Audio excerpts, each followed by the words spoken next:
সামনে আসো, আর একটু এদিকে এদিকে আসো। দাঁড়াও, দাঁড়াও, আমাকে নিয়ে যাও, আমাকে রেখে যেও না, আমাকে নিয়ে যাও। তুমি তুমি তুমি কে? তুমি কোথায় হারিয়ে গেলে? দাঁড়াও, আমাকে নিয়ে যাও। ঘটনাটি পাঠিয়েছেন আবেদ হাসান ভাই।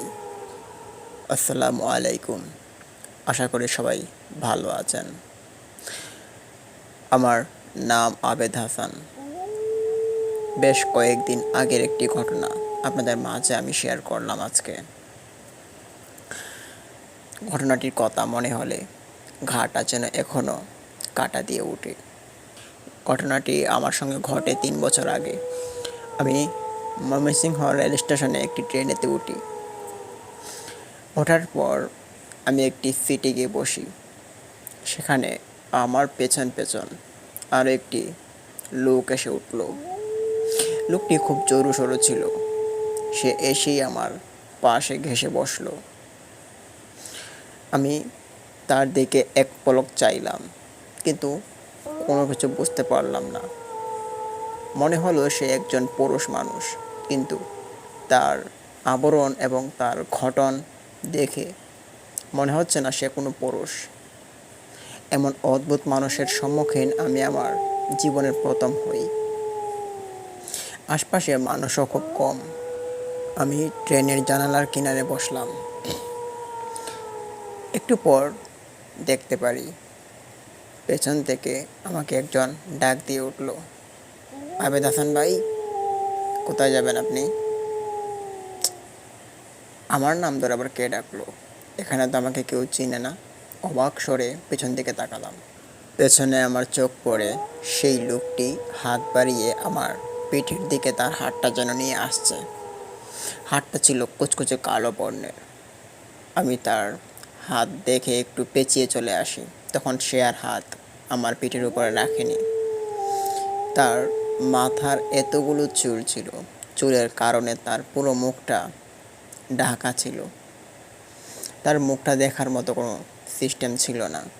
এমন সাদা একটি কাপড় তার পুরো শরীরে আবদ্ধ করে আছে। কেমন একটি খটকার মতো মানুষ সে। তারপর সে আমাকে আর কিছুই বলেনি। আমিও আর কিছু তাকে জিজ্ঞেস করিনি। শুধু শুধু চিনি না, কিন্তু বসে বসে একটা জিনিস চিন্তা করছিলাম, ওই লোকটা আমার নাম জানলো কী করে। তারপর অনেকটা সময় পেরিয়ে যায়। ট্রেনও ছেড়ে দিল।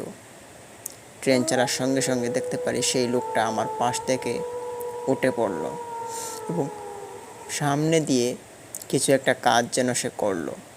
তারপর সে এখান থেকে আবারও আমার নিকট আসে। এসে আমার দিকে হাঁ করে তার মুখ দিয়ে তাকিয়ে থাকে, কিন্তু আমি তার মুখ স্পষ্টভাবে দেখতে পারছি না। তার মাথার চুলে পুরো মুখ ঢাকা। আমি আর তার দিকে কোনো লক্ষ্য করিনি। জানালার বাইরে মাথাটা ধুলিয়ে বসে থাকি। অনেকক্ষণ হয়ে যায়। সন্ধ্যা ঘনিয়ে আসে। হুট করে একটি জায়গায় এসে ট্রেনটি আটকা পড়ে যায়। তারপর ট্রেন আটকাতে সকল মানুষ দেখতে পারি ট্রেন থেকে নেমে গেল। আমি ভাবলাম একা একা বসে থেকে এখন কি করব। আমিও নেমে পড়ি। ট্রেন থেকে নামবো বলে জানালা থেকে মুখটা সরিয়ে ডান পাশে চাইলাম। তখন দেখতে পারি সেই অদ্ভুত মানুষটা পাশেই বসে আছে, সোজা হয়ে বসে আছে। তার যেন শরীরে কোনো গরম লাগছে না। এদিকে আমার শরীরটা যেন গরমে পুড়ে যাচ্ছে। সন্ধ্যার পর পর সব কিছু অন্ধকারে ঢাকা। আশপাশে জঙ্গলের এক ঝোপঝাড়। শোনা যাচ্ছে শিয়ালের ডাক এবং অন্যান্য পশু পাখিরও ডাক শোনা যাচ্ছে।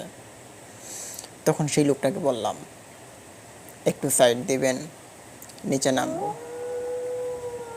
লোকটার সঙ্গে সঙ্গে উঠে দাঁড়ালো এবং আমি তার পাশ ঘেঁষে হাঁটা শুরু করি ট্রেনের দরজার দিকে। কিন্তু পেছন ফিরে দেখি সেই লোকটা আমার পিছু পিছু হাঁটতে শুরু করেছে। 1 মিনিটের মতো দাঁড়িয়ে চিন্তা করলাম, এই লোকটা শুরু থেকেই আমাকে ফলো করছে। কে ওই লোকটা? জিজ্ঞেস করবো বলেও করে উঠতে পারিনি। ট্রেন থেকে নেমে পড়লাম। গিয়ে দেখতে পারি ট্রেনের ইঞ্জিনে কাজ করছে। তারপর জিজ্ঞেস করলাম কতক্ষণ লাগবে। বললো যে আর একটু সময় হবে। তারপর হাঁটাহাঁটি করছিলাম। হাঁটতে হাঁটতে হঠাৎ দেখতে পারি সেই লোকটা খুব দূর থেকে আমাকে ডাকছে, হাত ইশারা করে।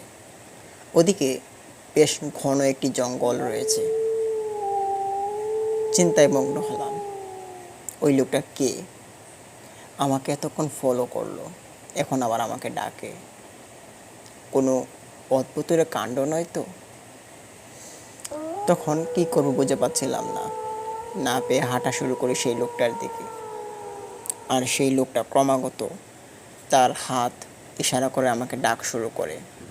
তারপর এক পর্যায়ে তার নিকটবর্তী হয়ে দাঁড়াই। জিজ্ঞেস করলাম, আমাকে ডেকেছেন? কি হলো, কথা বলছেন না যে? আমাকে আপনি ডেকেছেন কোনো দরকার?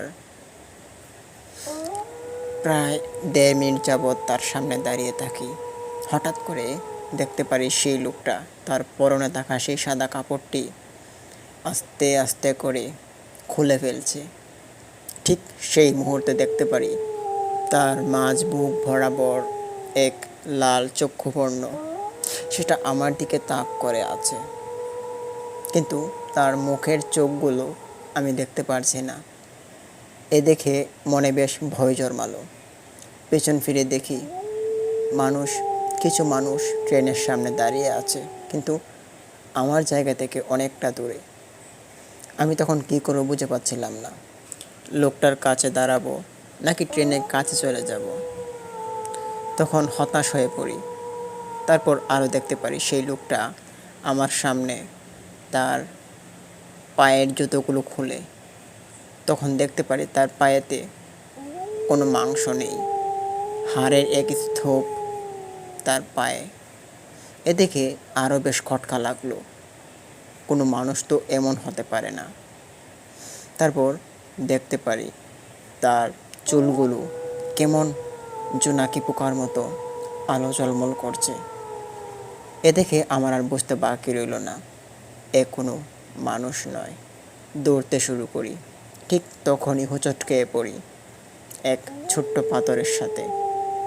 তারপর মুখটা ঘোরাতেই দেখতে পারি সেই লোকটা আমার মুখের সামনে। তখন 1 মিনিটের জন্য কি ঘটেছিল আমার আর খেয়াল নেই। তারপর দেখতে পারি আমি এক ঘন জঙ্গলের ভেতর। আমি এখানে কেন? একটু আগেই তো আমি ট্রেনের কাছে ছিলাম। এক বড় রকমের জঙ্গলটা ট্রেনের কাছ থেকেও দেখা গিয়েছিল, কিন্তু এটা আবার কোন জঙ্গল? চিন্তা করতে শুরু করলাম। মনের ভেতর অনেক ভয় জন্মে গেছে। এখন আবার শরীরটাও কাঁপতে শুরু করেছে। কী করব বুঝতে পারছিলাম না। তারপর আমি পেছন, এদিক ওদিক সব দিকে তাকালাম, কিন্তু কেউই নেই। তারপর উঠে দাঁড়ালাম এবং হাঁটতে শুরু করি, কারণ ট্রেনের ভিতরে আমার এক ব্যাগ রয়েছে। সেই ব্যাগে আমার দরকারি জিনিসপত্র। ঠিক সেই মুহূর্তে আমার পেছন থেকে কেউ একজন হাত বাড়িয়ে ধরলো আমার পিঠে। শরীরটা একটা কাঁপনি দিয়ে উঠল। পেছন ঘুরে দেখি একটি মাথা বিশেষ, তার একটি হাত ওই হাত দিয়ে আমার পিঠে চাপ দিয়ে ধরেছে। নিচের দিকে তাকাতেই দেখি তার শরীরে কোনো অংশ নেই, শুধু একটা হাত আর একটি মাথা শূন্যে ভেসে এসেছে। এ দেখে শরীরটা একটা শিহরণ দিয়ে উঠল। এটা আবার কোন মুসিবতে এসে পড়লাম এখন। তারপর পিঠটা ঘুরিয়ে এক দৌড় শুরু করি। দৌড়তে দৌড়তে জঙ্গলের শেষ কিনারে এসে পৌঁছাই। ঠিক সেই মুহূর্তে দেখতে পারি সেই লোকটা আমার সামনে দাঁড়িয়ে, এবং তখনই দেখতে পারি সে আমাকে আমার গলায় চাপ দিয়ে ধরেছে এবং তার মাথার উপরে আমাকে এক হাত দিয়ে উঠিয়ে নিয়েছে। গলার মধ্যে অনেক পরিমাণে যন্ত্রণা হচ্ছিল। এখনই কি দম আমার চলে যায় একটি অবস্থা। তখনই মনে পড়ে আমার দাদার এক ঘটনা। আমার দাদার সঙ্গেও নাকি এরকম একটি ঘটনা ঘটে। তখন আমার আর বুঝতে বাকি থাকে না, আমি ক্রমাগত সেই লোকটির উপর আক্রমণ করতে শুরু করি, আমার পা দিয়ে লাথাতে শুরু করি, কিন্তু সে আমাকে কোনোভাবেই মাটিতে নামাচ্ছে না। তখন চিৎকারও করার মতো কোনো প্রসেস আমার গলায় ছিল না। ঠিক অনেকক্ষণ পর আমার শরীরে যখন আর শক্তি পাচ্ছিলাম না, এখন হয়তো দমটা আমার চলে যাবে, ঠিক সেই মুহূর্তে সে আমাকে মাটিতে ফেলে দেয় এবং বড় বড় পাড়া দিয়ে সে হেঁটে চলে যায় ট্রেনের দিকে। তখন মাটিতে পড়ে আমি একদম নাজেহাল একটি অবস্থায়। এদিকে দেখতে পাচ্ছিলাম ট্রেনের মধ্যে লাইট অন করেছে, এখন হয়তো ট্রেনটা ছেড়ে দিবে। তখন শরীরে একটু জোর নিয়ে গড়াতে গড়াতে ট্রেনের কাছে গিয়ে পৌঁছালাম। সেখানে দু একজন মানুষ আমাকে ট্রেনের ভিতরে নিয়ে তুলে, কিন্তু কেউ আমাকে জিজ্ঞেস করেনি কিছু, আমিও আর কিছু বলিনি। তখন আমার ব্যাগটার সাথে নিয়ে বসি এবং গন্তব্যস্থলে পৌঁছানোর পর সেখানে আমার কিছু লোক ছিল, তাদের সঙ্গে এই ঘটনাটি আমি শেয়ার করিনি। তারপর বাড়িতে আসি। বাড়িতে আসার পর আমি আমার মায়ের সঙ্গে সেই ঘটনাটি শেয়ার করি। তখন মা আমাকে বলেন যে এই ঘটনাগুলো তোদের গোষ্ঠীর সবার সঙ্গেই ঘটেছে। তোর যে এক ভাই ছিল, চাচাতো ভাই, সে যে মারা গিয়েছে, সে কিন্তু এই ঘটনার কারণে মারা গিয়েছে।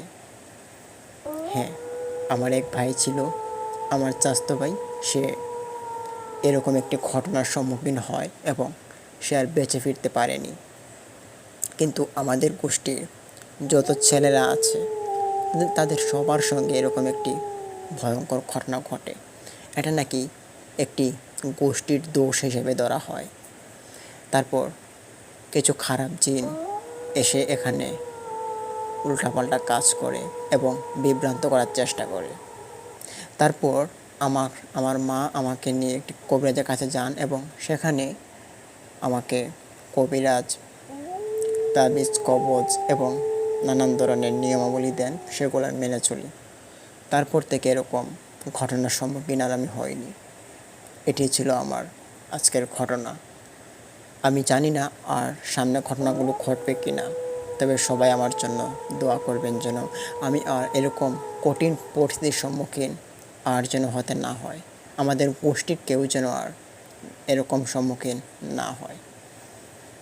তো আমি আপনাদের মাঝ থেকে এখন বিদায় নিচ্ছি। আপনারা সবাই ভালো থাকুন, সুস্থ থাকুন। আসসালামু আলাইকুম লিসেনার্স। এতক্ষণ শুনছিলেন আমাদের আজকের এপিসোডের প্রথম ঘটনা। এখন আমরা আমাদের শুরু করতে যাব আমাদের দ্বিতীয় ঘটনা। আশা করি দ্বিতীয় ঘটনাটি আপনাদের অনেক ভালো লাগবে। এরই মধ্যে আপনারা যারা এখনও আমাদের চ্যানেলটি সাবস্ক্রাইব করেননি, অবশ্যই সাবস্ক্রাইব বাটনে প্রেস করুন এবং অল আইকন নোটিফিকেশনে ট্যাপ করে দিন। শুরু করা যাক আজকের আমাদের সেরা দ্বিতীয় ঘটনাটি।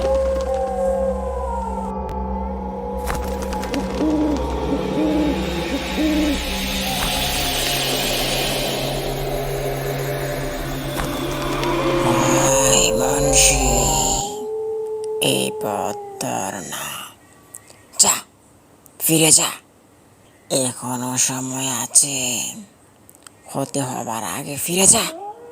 কে কে কে তুমি? আমাকে মেরো না, আমাকে মেরো না, আমাকে আমি তোমাকে খুব ভয় পাই, আমাকে মেরো না। ঘটনাটির সূত্রপাত ঘটে এখান থেকেই। 3টি রাত কাটার পর সেই হুজুরটির সঙ্গে এমন একটি ভয়ঙ্কর ঘটনা ঘটে যা শুনলে রীতিমতো গায়ে কাঁটা দিয়ে ওঠে। হ্যাঁ, বলছিলাম সেই হুজুরটির কথা, যিনি 3 দিন জিনের সঙ্গে সাক্ষাৎ হওয়ার পর তিনি মারা গিয়েছেন এবং তিনি এই জিনের প্রভাবের কারণে তিনি মারা গিয়েছেন। চলুন শুরু করা যাক আমাদের আজকের ঘটনা। ঘটনাটি ঘটেছে কিশোরগঞ্জ জেলার এক গ্রামে। গ্রামটির নাম পাঁচবাড়ি। ঘটনাটি ঘটে এক মুন্সি হুজুরের সঙ্গে। ওনার বয়স অনেক হয়েছে, প্রায় 70 বছর বয়স। এখনও তিনি গ্রামের মসজিদে তিনি ইমামতি করেন। ওনার বয়সে অনেক আগে নাকি দেখেছেন এই গ্রামে জিনদের আনাগোনা, কিন্তু হঠাৎ করে ওনার জীবনে এমন একটি আনাগোনা সৃষ্টি হবে তিনি সেটা কখনো কল্পনা করেননি। সেদিনের রাতটা অতিরিক্ত গরম হওয়াতে ওনার চোখে যেন ঘুম আসেনি। সারাটা রাত তিনি ছটফট করতে করতে কাটিয়ে দিলেন। ঠিক ফজরের আজানের আগেই তিনি শুনতে পারলেন ওনার বাড়ির পাশ ঘেঁষে মুয়াজ্জিন সাহেব যাচ্ছেন এবং ওনাকে ডাকছেন। উনি তখন সজাগে ছিলেন। তিনি উত্তরে বললেন, আমি আসছি, তুমি যাও। উনি তখন ঘর থেকে বের হলেন। তারপর বাড়ির কুয়াপাড়ে গিয়ে তিনি অজুটা সারলেন। অজু সেরে তিনি ঘরে আসলেন এবং ঘরে গামছা দিয়ে হাত মুখ মুছলেন। ঘর থেকে এবার বের হবেন তিনি মসজিদের উদ্দেশ্যে। তখন রাত 4টার মতো বাজে। তিনি বাইরে দেখতে পারলেন গ্রামের আকাশ কুয়াশায় ঢাকা, কিন্তু গরমের দিন এমন তো হওয়ার কথা নয়। যাক, তিনি এটা বাদ দিলেন, হাঁটা শুরু করলেন। হুজুর ফজরের নামাজ পড়ানোর জন্য হাঁটছিলেন মসজিদের দিকে। হঠাৎ একটি পুরনো বাঁশঝাড়ের পাশে দাঁড়িয়ে থাকা এক লম্বা ছায়া তার চোখে পড়ে। সে নড়ে না, চায় না, শুধু তাকিয়ে থাকে হুজুরের দিকে। গম্ভীর কণ্ঠে এক কণ্ঠস্বর হুজুরের কানে ভেসে আসলো, ও মুন্সি, এই পথ তোর না, এখনো সময় আছে, ফিরে যা, ফিরে যা। হুজুর থেমে যান। প্রথমে তিনি মনে করেন কোনো পাগল হবে, কিন্তু এত রাতে পাগল কোত্থেকে আসবে। কিন্তু ছায়াটা হঠাৎ গাছে উঠে গিয়ে মিলিয়ে যায়, অথচ গাছ একটুও নড়েনি। তখন হুজুরের একটু খটকা লাগলো, এটা আবার কেমন দৃশ্যের সম্মুখীন হলাম। হুজুর তখনও ভীত নন, বরং তিনি ভাবেন, আল্লাহর নামে ভয় কি, নিশ্চয়ই পরীক্ষার সময়। তিনি আর কিছু না ভেবে তিনি জোরক্রমে হাঁটেন এবং মসজিদে চলে যান। মসজিদে গিয়ে তিনি নামাজ পড়ান। নামাজ পড়িয়ে কারোর সঙ্গে সেরকম কথা কোনো শেয়ার না করে তিনি বাড়ি চলে আসেন। কিন্তু বাড়িতে আসার পর ওনার চোখে আর যেন ঘুম নেই। সারাক্ষণ শুধু এই চিন্তাভাবনা, রাতে কী ছিল ওটা, কাউকে বলতেও পারছেন না তিনি। ভাবতে ভাবতে হুজুরের জন্য চোখটা লেগে আসলো। তিনি ঘুমিয়ে পড়লেন। তখন তিনি স্বপ্নে দেখেন এক চোখওয়ালা কালো চেহারার মানুষ তাকে বলছে, কাল ফিরেও দেখবি না, তাও আসবি, কাল তোর মৃত্যু অনিবার্য। এ বলতে বলতে সে যেন বাতাসের সঙ্গে মিলিয়ে গেল। হুজুর তখন চিন্তিত হন, ঘুম ভেঙে যান। ঘুম থেকে উঠে ওনার স্ত্রী পাশে দেখতে পারেন। জিজ্ঞেস করলে কিছুই তিনি বলেননি। দ্বিতীয় রাত শুরু হয়। ওনার চোখে আর ঘুম নেই। সারাদিন নামাজ পড়ালেন, কিন্তু রাতটা হতেই যেন ওনার মনের ভিতরে এক অদ্ভুত ভয় সৃষ্টি হলো। উনি তখন চিন্তা করছেন, আজকে রাতে যদি এরকম কিছু ঘটনা ঘটে তাহলে তিনি কী করবেন। উনি সূরা কেরাত পড়তে শুরু করেন। এদিনের সারাটা রাতও তিনি ঘুমাতে পারেননি। উনি দেখতে দেখতেই ফজরের আজানের সময় হয়ে গেল। মনে খুব ভয়। ভাবলেন মুয়াজ্জিনের সঙ্গে আজকে তিনি যাবেন, কিন্তু আজকে যেন মুয়াজ্জিনও ওনার কাছে এলো না। মুয়াজ্জিন একা একাই মসজিদে চলে গেল। তখন তিনি ভাবলেন যে তিনি একাই যাবেন। তারপর 4টার সময় তিনি উঠেন এবং হাত মুখ ধুয়ে অজু শেষ করে তিনি আবার ঘরে আসেন, ঠিক আগের দিনের মতো। ঘর থেকে বের হন। ঘর থেকে বের হওয়ার পর তিনি দেখতে পারেন বাঁশঝাড়ে এবার বাতাস নেই, অথচ সব গাছ দুলছে। হঠাৎ বাঁশের মাথায় আগুন জ্বলে উঠে নিভে যায়। দীর্ঘ শ্বাস দিয়ে একটি কণ্ঠ ভেসে আসলো, দৌরাত গেল, আমার সহ্য শক্তি শেষ, মানুষকে আমল শেখাও, কিন্তু আমায় বারবার ডাকো কেন? আমি চলে এসেছি, আমি চলে এসেছি। হুজুর কাঁপা কণ্ঠায় উত্তর দেন, আমি তো শুধু আজান দিই, কাউকে ডাকিনি। আমি নামাজ পড়ি, নামাজ পড়াই, আমি তো কাউকে ডাকিনি। এই মসজিদের নিচে আমার ঘর ছিল 100 বছর আগে। তুই আজান দিয়ে আমাকে জাগাস, এবার তুইও থাকিস না। হুজুর কেঁপে উঠলেন। কাপা কণ্ঠে তাকে জিজ্ঞেস করলেন, কে তুমি? তুমি কি চাও? আরে ধর, হতভাগা, আমি আবার কি চাইব?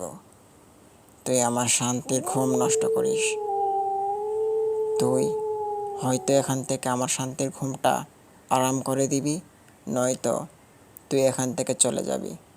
তা না হলে তোর একদিন কি আমার একদিন। এ বলে হাসতে শুরু করে। হুজুর তখন আরও ভয় পেলেন। ভয়ে ভয়ে জিজ্ঞেস করে ফেললেন, দেখো, আমি তোমার কোনো ক্ষতি করতে চাই না, আর আশা করি তুমি আমার কোনো ক্ষতি করবে না। তোমরা জিন জাতি, আজান শুনলে খুশি হওয়ার কথা, কিন্তু তুমি বিরক্ত হচ্ছ। কারণ কারণ জানতে চাস? শোন, আমি তোদের মতো মুসলিম নই। আমার জাতি হিন্দু। আমি আজান সহ্য করতে পারি না। আর সেই আজানই তুই বারবার আমাকে দিস, আমাকে শোনাস। আমার তো এটা বিরক্ত লাগে। ওই মুয়াজ্জিনটাকেও ধরবো, তোরা দুটাকে শেষ করে দেব। দাঁড়াও, কি বলছো আমাদের বিষয়ে? আমরা আজান দেব, তোমার সাথে তাকে তো তুমি ফেরাও। এ বলে হুজুর হাঁটতে শুরু করেন। ঠিক সেই মুহূর্তেই জিনটি এক আছর গাছের ডাল ভাঙা শুরু করে।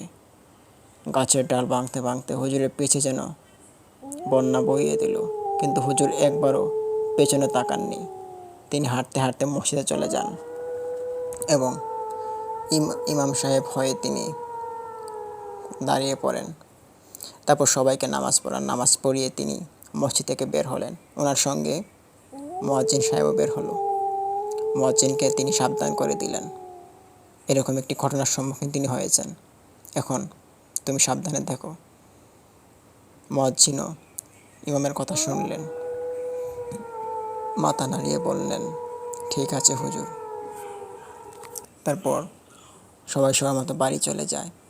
হুজুর সেদিন বাড়িতে আসে, এসে সব ঘটনা ওনার স্ত্রীকে বলে। ওনার স্ত্রী শুনে খুব ভয় পায়, কিন্তু ভয়ের পর তিনি সান্ত্বনা দিতে শুরু করে। বলে যে, আপনি না হয় আজকে থেকে মসজিদে ঘুমান, মসজিদ থেকে ফজরের নামাজ পড়িয়ে তারপর না হয় বাড়িতে আসেন। কিন্তু হুজুর বললেন, মসজিদে থাকবো, কিন্তু 2-4 দিন পর থাকলে হয়তো ভালো হয়। কোনো এক কারণবশত তিনি আর জানতেও চাইলেন না। বলে যে ঠিক আছে, 2-4 দিন পর থেকে মসজিদে থাকেন, আর বাড়ি থেকে যেতে হবে না, তাহলে আর এরকম জিনের সম্মুখীন হতে হবে না। ঘটনাটি হুজুর আরও কয়েকজনের সঙ্গে শেয়ার করেন। গ্রামের গণী গণী ব্যক্তিগুলো যারা ছিল, তারপর কবিরাজ ছিল কয়েকজন, তাদের সঙ্গে শেয়ার করে, কিন্তু কোনো উত্তর তিনি পাননি। সবাই ওনাকে সান্ত্বনা দিলেন, বলেন জিন জাতি তো আছেই, তবে সাবধানে চলতে হবে আপনাকে। তারপর এশার নামাজ পর হুজুর বাড়িতে আসেন। সেদিনও তিনি চিন্তা করছেন। 2 দিনের ঘুম একত্র হয়ে হুজুরের মাথা একদম ব্যথা সৃষ্টি হলো। হুজুর মাথা ব্যথা ছটফট করছেন। ওনার স্ত্রী মাথায় পানি ঢালছেন, কিন্তু মাথা ব্যথা কোনোভাবেই কমছে না। রাত মধ্যরাত হয়ে ওঠে। তখন হুজুর হঠাৎ করে দেখতে পারেন, অনুভব করেন যে মাথা ব্যথাটা সেরে গেছে। তখন হুজুর উঠে দাঁড়ান, দাঁড়িয়ে কিছুক্ষণ হাঁটাহাঁটি করেন। এভাবে রাতটা যেন পেরিয়ে যাচ্ছে। ঠিক আগের মতো আজান দিল। আজান দিতেই হুজুরের যেন কলেজে একটা কাঁপুনি দিয়ে উঠল।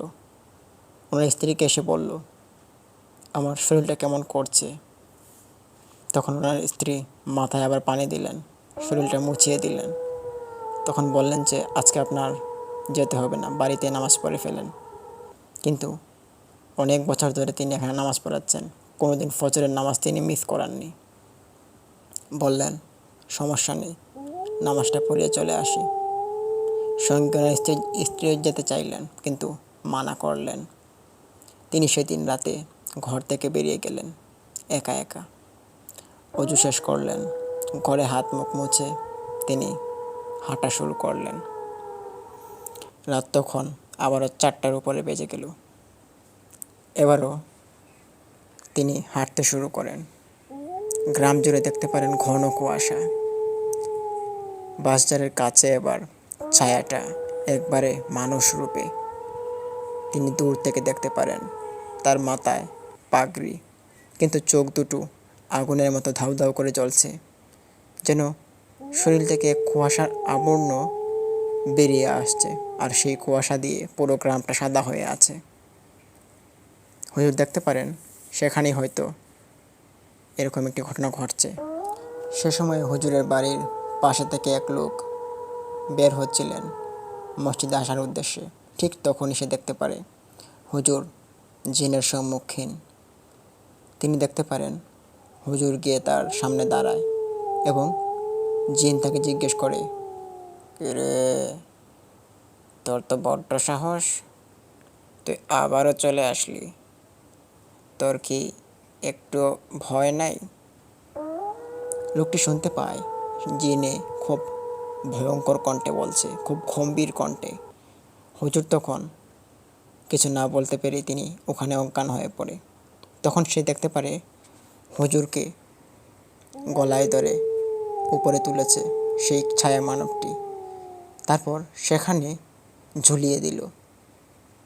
সেই লোকটি এরকম একটি দৃশ্য দেখার পর সে ঘরে দৌড়ে আসে এবং তার ঘরে তার ছেলেকে ডাক দেয়, তার স্ত্রীকে ডাক দেয়। সবাই যখন বেরিয়ে আসে, সবাই এসে দেখতে পারে এরকম একটি দৃশ্য, একটি ছায়া মানব এবং সামনে হুজুর লটকানো অবস্থায়। চিৎকার শুরু করে দেয় তার স্ত্রী। চিৎকার শোনার পর গ্রামের আশপাশ থেকে মানুষজন বেরিয়ে আসতে শুরু করে। ততক্ষণে সেই জিনটি বাতাসের সঙ্গে মিশে যায় এবং ইমাম সাহেব ওখানে মাটিতে লুটিয়ে পড়ে। সবাই ইমাম সাহেবের কাছে যেতে ভয় পায়, ভাবে যদি কোনো সমস্যা হয়। এভাবে কেউ আর ইমাম সাহেবকে ধরে না। তারপর দু একজন সাহস করে ইমাম সাহেবের কাছে যায়, গিয়ে দেখতে পারে তিনি আর বেঁচে নেই, তিনি মারা গেছেন। তারপর সবাই ওনাকে নিয়ে কান্নাকাটির রোল পড়ে যায়। ঘরে নিয়ে আসা হয় এবং সবাই কান্নাকাটি করছে। তারপর আর কী করার, কিছুই করার থাকে না। হুজুরকে মাটি দেওয়া হয় ঠিক দুপুর পরে। হুজুরের কবর দেওয়া হয়েছিল মসজিদের পেছনে, কিন্তু সেই বাঁশঝাড়ের গুলির জায়গাটা আজও কেউ ফজরের আগে যেতে সাহস করে না, কারণ মাঝরাতে শোনা যায় আজানের আগে কেউ একজন ফিসফিস করে বলে, এই নামাজ তোর না, ফিরে যা, ফিরে যা। এই ভয়ে সেই পাঁচবাড়ি গ্রামটা এখনও স্তব্ধ হয়ে আছে। এটি ছিল ঘটনা। ঘটনাটি ভালো লাগলে অবশ্যই ভিডিওতে লাইক দিন, কমেন্ট করুন, শেয়ার করুন। উক্ত ঘটনাটি আমরা কালেক্ট করেছি পাঁচবাড়ি গ্রামের এক বিশ্বস্ত লোকের কাছ থেকে। তারপর সেই ঘটনাটি জানার জন্য তার স্ত্রীর কাছে যাই এবং তার স্ত্রী সব ঘটনা আমাদের খুলে বলে। লিসেনার্স, আজকের এই ঘটনাটি কেমন লাগলো অবশ্যই কমেন্ট করুন এবং অবশ্যই সাবস্ক্রাইব বাটনটি প্রেস করে দিন।